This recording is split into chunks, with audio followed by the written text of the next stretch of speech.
5 lessons come 1 in a dozen. The other 11 get something from nothing. This will be happening. I can't be too sure, but one day I'll be yours.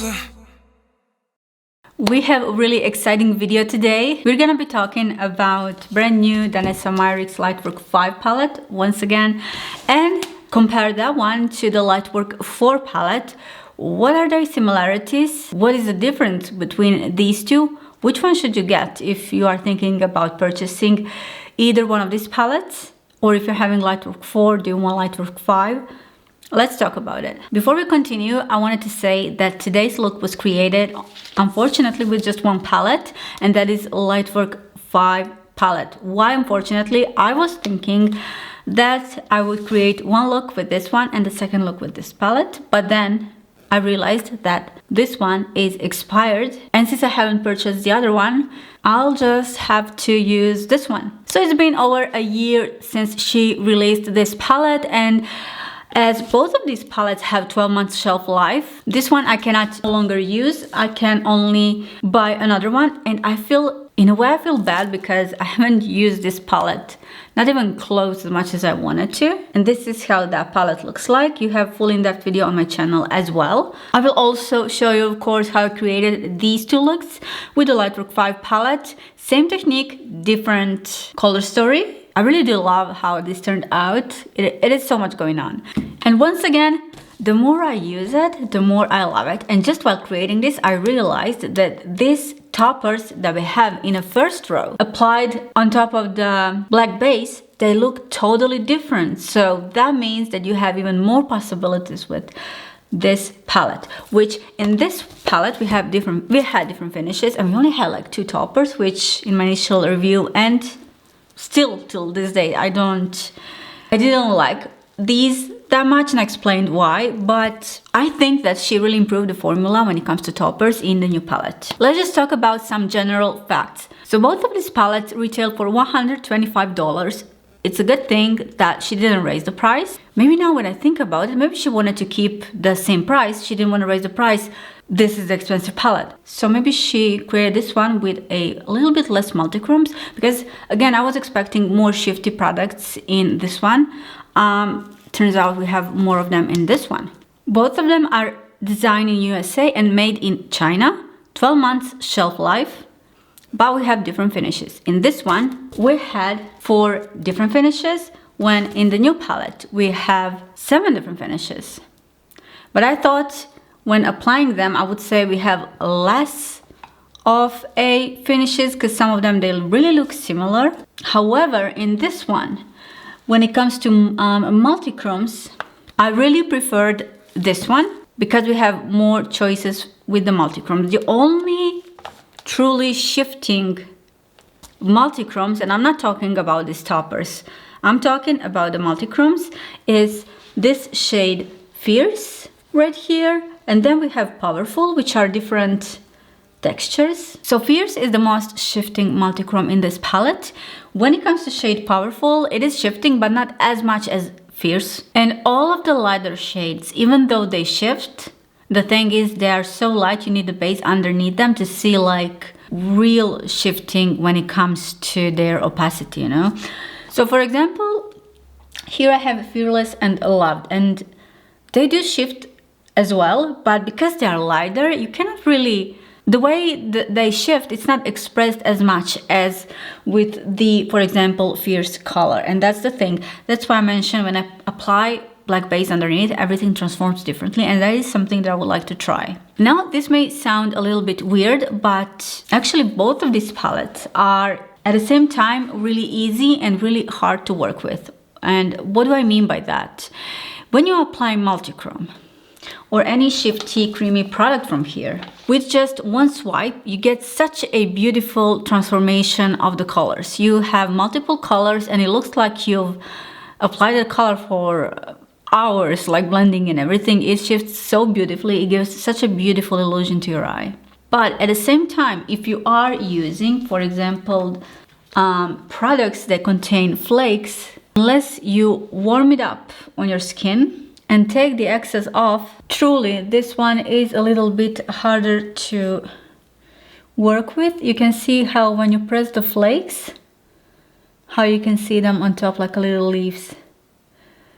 And what you have to do is to really work this in, and this looks really great. But the thing is, if you're working with this on a small surface area on your eyes, then it kind of becomes an issue because it is way harder to blend, you know. The only next two shades in this palette that felt similar were this Fierce color and Brave. But the Fierce is way easier to apply, even though it may look like this one.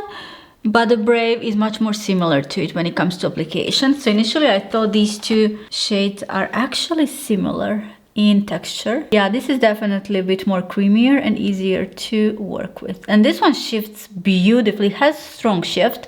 But again, unless you have a base underneath, it's not that much like visible, especially when you are working on the lighter skin tone. If you are having deeper skin tone, then this is going to look gorgeous on you.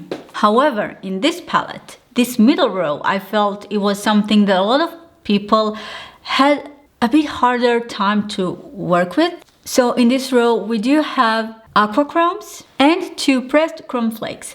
Aqua chromes are activated with water. The issue with this is if they are activated with water, even though they are smudge proof, they're not water resistant, therefore you cannot use them wherever you want. For that to work, which I haven't even tried, I think you'll have to use like something like English Duraline to make them work. If that's the case, I'm not sure. These two, however, are really similar to this centered shade in the first row, but she definitely improved formula in a way that it can be easier applied.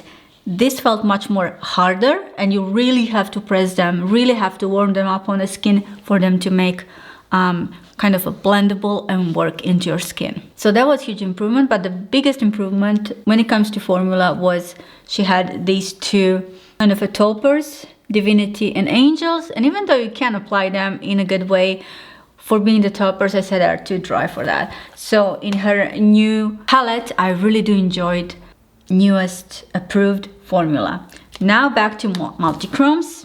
I said I felt like this palette has more kind of a shifty multi-chromes in here.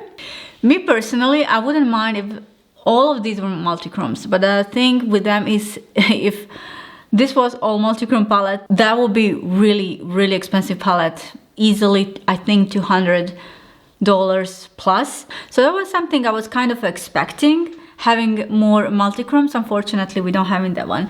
In this palette, however, I would say I had like 5 really shifty multi-chromes minus these two pressed chrome flakes, which are so shifty, but they're not applied like multi-chromes.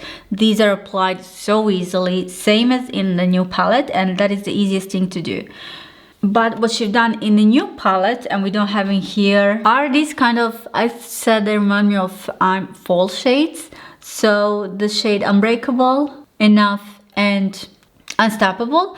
They are more like a super pigmented, smooth, velvety, more on a creamier side products, and they actually don't shift. They're gonna give you like a good base, even if you're not having anything underneath, like a matte base, for example.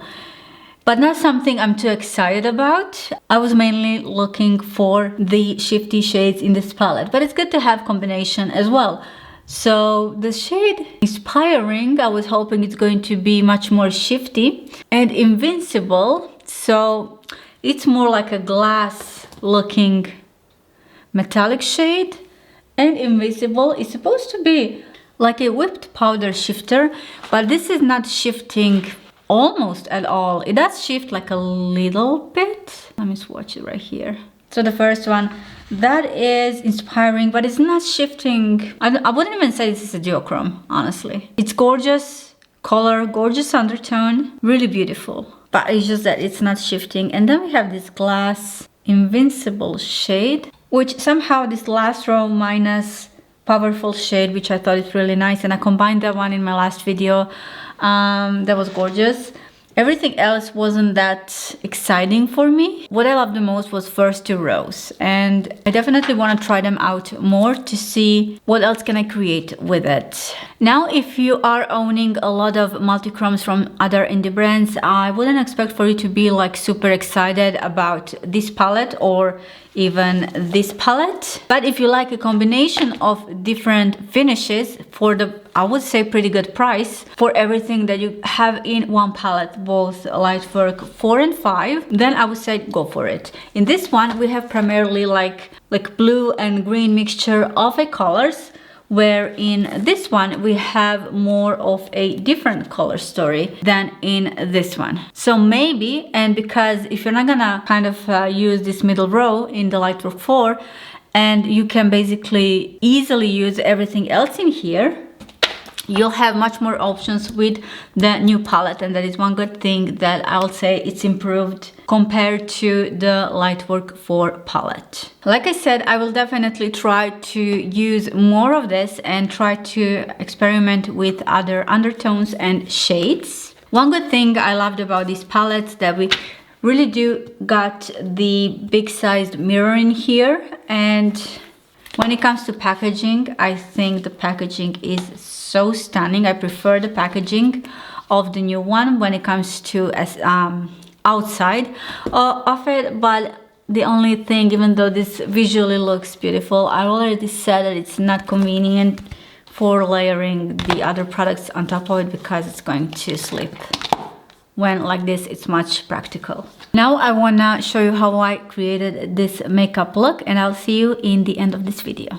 I have a feeling that today's going to be a little bit longer video just because we're doing 2 different eyes. And I'm gonna start by mapping the outline for today's look using Groundwork palette. I'm gonna be using, instead of Inglots gel liner, which is waterproof, but this one, it's not, and it's not my preference, but just because the crucial parts that has to be waterproof, I will go in later with the Inglots liner right here.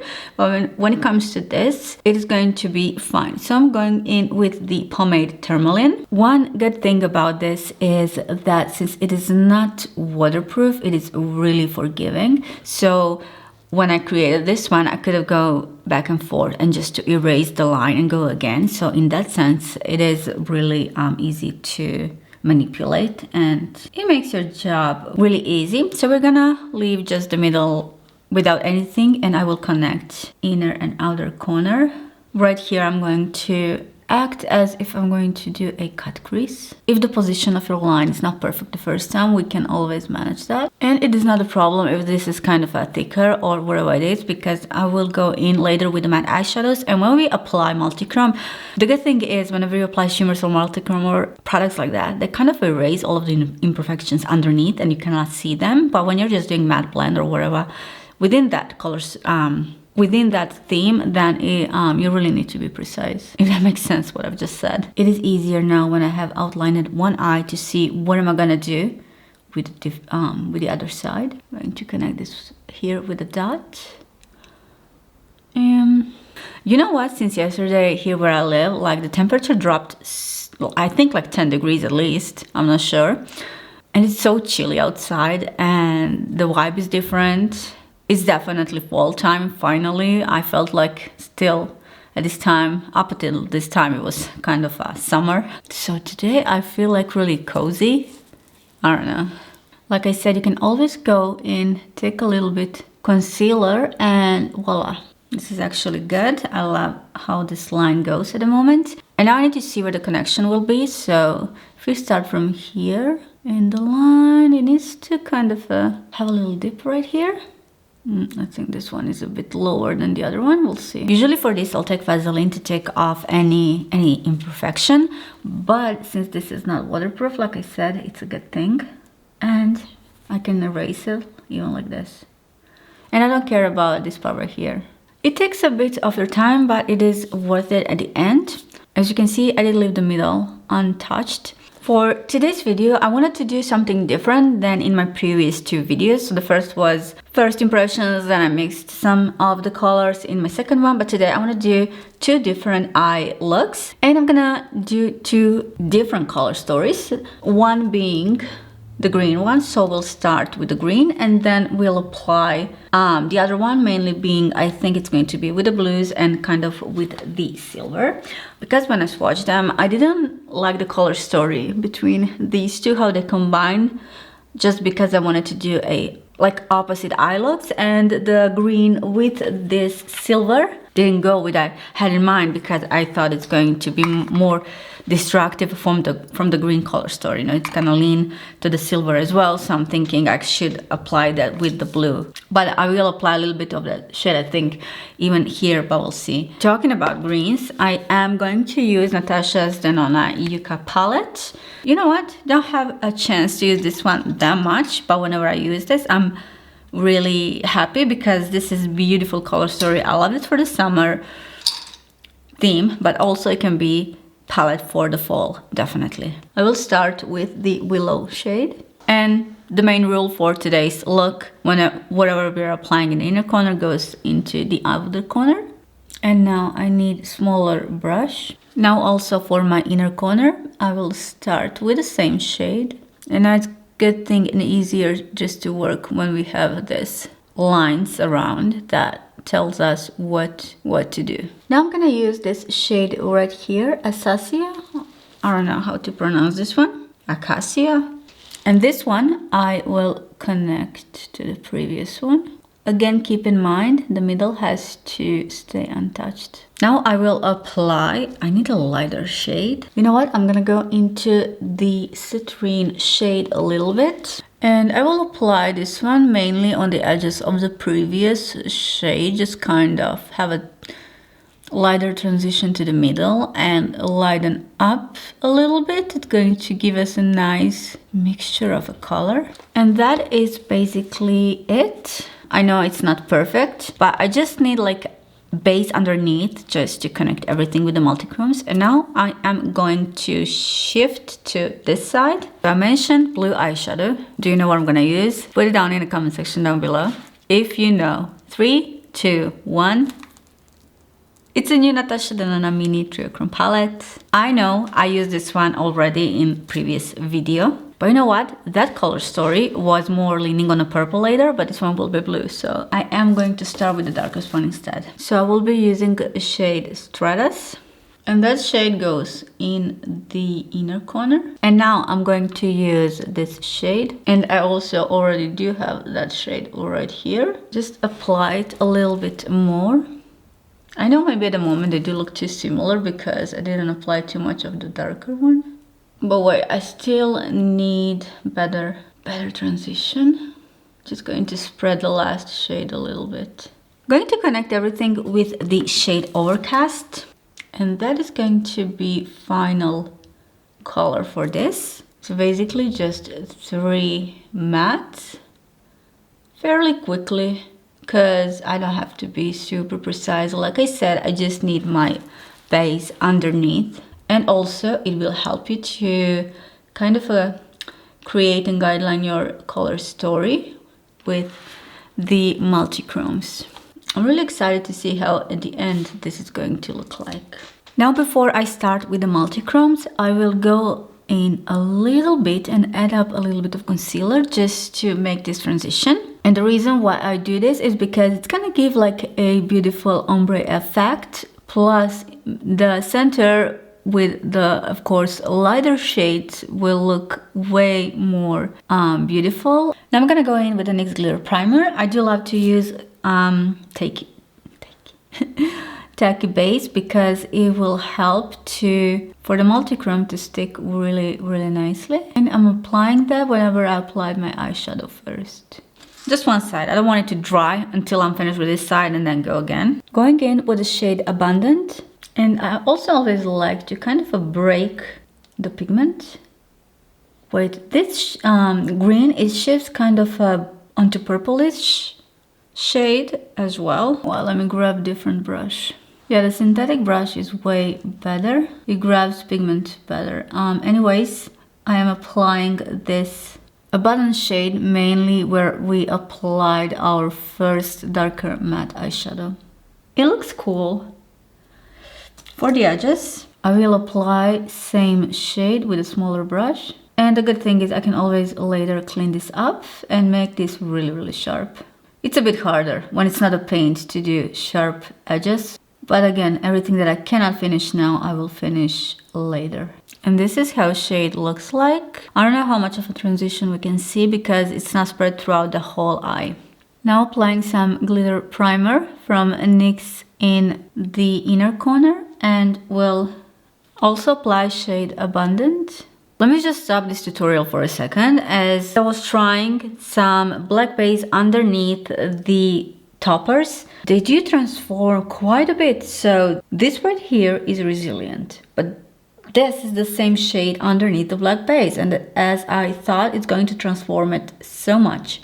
Testing this now, I think I should do a look with the black base, and on top of them, it will transform the shades completely. I'll think about it. But anyways, I will leave that for the other day, and now let's just move on again with our NYX primer. Let me just do a little mix. For the next step, I will mix a little bit of Abundant and then Inspiring. And I will apply this one right next to the previous one. Because if I went only with the Inspiring, I'm afraid it's going to be like a lot more on a silvery shade. Like this is not a silver shade, it does have a kind of a purplish undertone. And it's definitely not shifting as much as the previous shade. And of course, same, I am going to repeat same here. I definitely feel like I need darker edges in here. I would love to do that, but we'll see. You know what, let me just reapply Abundant right here. Now I'm gonna go in the shade Evolving. This one is like green minty light shade of a topper. Of course, before I continue, I do need my NYX base. And you know what? And this one is a topper. I will apply a little bit of fixing spray for that one. But again, as you can see, I'm not connecting it. Now I'm gonna go in with the shade Centered. I wish she made, even though this is a little bit harder shade to work with, I wish she made another shade like this with a different undertone, because I love how this looks like on the skin. It's like a glass, and hopefully this one will work. No, I'll try with a finger and I'll see what's going on when you apply too much of a product. It's literally like a foil. So the way I love to use this one to get the most out of the product, because certain products, they do require you to apply them differently. I do love to warm this one up on my finger and then apply it. I'm just trying to spread it. See, like this is what is going on with it. It's literally flakes. So what is the best thing to do is to evenly spread it so you can now have a different base. But it's still not light enough. What am I gonna use for this? Ooh, this shifts green. This one, yeah, not this one. To lighten up everything, I will go in with the shade Radiant. These are so easy to work with. Literally just spread them with your finger and you have beautiful transformation on your eyes. But is this going to work on top of the previous one? Oh, now we have too much going on. Just have to spread this equally. I decided to go with the Centered once again. I know I layered a lot of product, but I prefer the Centered as an undertone on top of the color story that I have in here. Okay, if I really press it in, then I'll get what I want. And I think that's it. But like I said, I do want my edges to be a little bit more darker. Maybe I can work on that later. Because I feel like this green is, at least when I look at it here, let me see. Actually, it's just the lighting. Yeah, but it's pretty dark when I turn my head like this, so it's fine. Anyways, let's move on to a next look, which is this blue look. And same thing on the other eye, starting with my NYX glitter primer. With a clean brush, I am going in the shade Strong. This is such a beautiful blue shade. After applying NYX glitter primer, the same goes right here. This is so beautiful. Let me see how this one shifts. Now I thought for this side with the blue, the inspiring shade would go much better with this one rather than this one. Even though I thought Brave and Centered are actually, texture-wise, they feel the same, but they are different textures. But I don't know, I just thought the way they apply and everything, like it's the same type of a finish, but apparently it's not. Just wanted to throw that out. Let's move on. Again, this is shade Inspiring, and we'll connect that one to our previous shade. I will also try to kind of blend it so that I don't have this harsh transition. Just a little bit on the edges. I don't want to lose this blue tone that we have. So I'm not going too much into the previous one. When it comes to center, I will lighten up this a little bit more. You can use either a light concealer or really light shade of a foundation. And this will help to emphasize that topper even more. Should have done this earlier, but it's easier, it's more practical than doing it now. And now I'm gonna go into shade Resilient. I will start by applying this one with my finger. And now I am going to switch with the brush. And now I'll go back to the Inspiring shade. What is going on in here? Definitely not the brush to pick this up. And because I do have too much of a light shade in here, I will connect Resilient to the previous one. But to match everything, I will add up a little bit more shade Strong, and I will make that a bit wider. Now you can totally leave this as it is, apply some liner and eyelashes, and that will be it. But I do want to emphasize the lower lash line, so I'm gonna go in again with the shade Willow. So basically at this point, I will be repeating everything that I've done already here, and I'm starting with that shade, connecting everything to the previous one. And I'm gonna go about half the way of my lower lash line. Now I'm gonna go into the shade Acacia, and I will connect that one to the previous one. Also gonna go a little bit lower because I always need that transition to the skin. And one thing I do love to do is to emphasize this part right here where I will apply shimmer inside.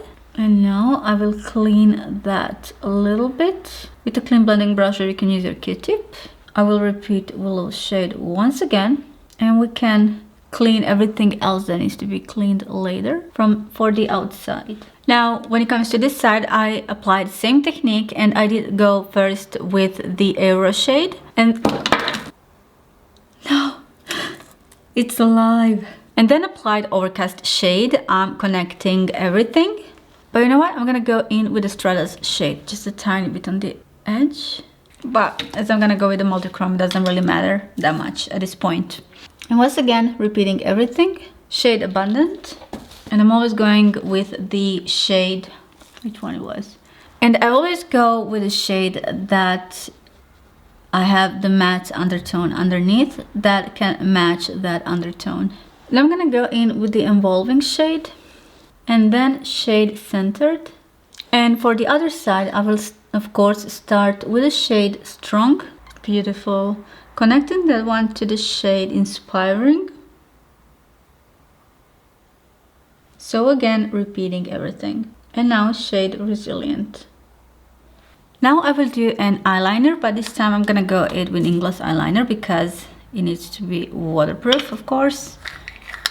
And this one is going to be kind of a really strong and bold liner. And it's going to look like something like this. And now I will apply liner in my waterline as well. And I will apply some false eyelashes, finish off my face, and I will be right back with you. At the end, I just wanted to say that I love the journey of both of these palettes, exploring creativity and everything that I can do with both of them. And especially loving multi-chromes, creating a look with them. I think they do look stunning.